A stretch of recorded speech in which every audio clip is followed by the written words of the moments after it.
Ayan, hiniwa ko na siya at inaris ko na siya sa malinis na lagyan. Nilagyan ko rin siya ng sauce na sausawan, depende sa gusto natin. Ayan, ready to serve na siya and ready to eat. هاي روز. Hi madam. How are you? Hi madam. الحمد لله. اليوم روز بتسوي لكم كلوب ساندويش. يلا روز. Hello kabayan, magawa ko ng club sandwich. At ayan, ito ko daw gagamitin kong sandwich. At ito, gagamitin ko itong padilla. At itong ang لا تركي ما مرتدل. Turkey.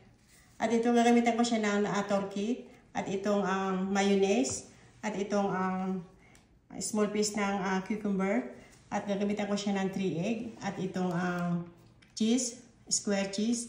At gagamitan ko ng black powder at salt tong egg. At naghiwa rin ako ng tomato. Yan, small round. At itong lettuce. بنات التوست ممكن تستخدمون أي نوع عندكم. أنا جبت هذا من لوفين بيكري مرة روعة بالحبوب. والجبن الشيدر أفضل شركة بريزيدنت روعة. Ayan, kinara ko na yung 3 egg at i-add ko na itong salt at black powder. Mimix ko siya. Ayan, ilalagay ko na dito sa pan. Ayan, lagay ko na dito sa bowl itong mayonnaise, amount ng 3 tablespoon. Natad ko na itong cucumber, 1 tablespoon with water. Ayan, at mimix ko na siya.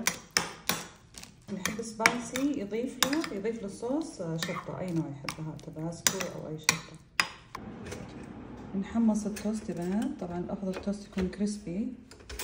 هذه الحماصة من السيف قالري تجنن. تقدرون هنا تحمصون الخبز.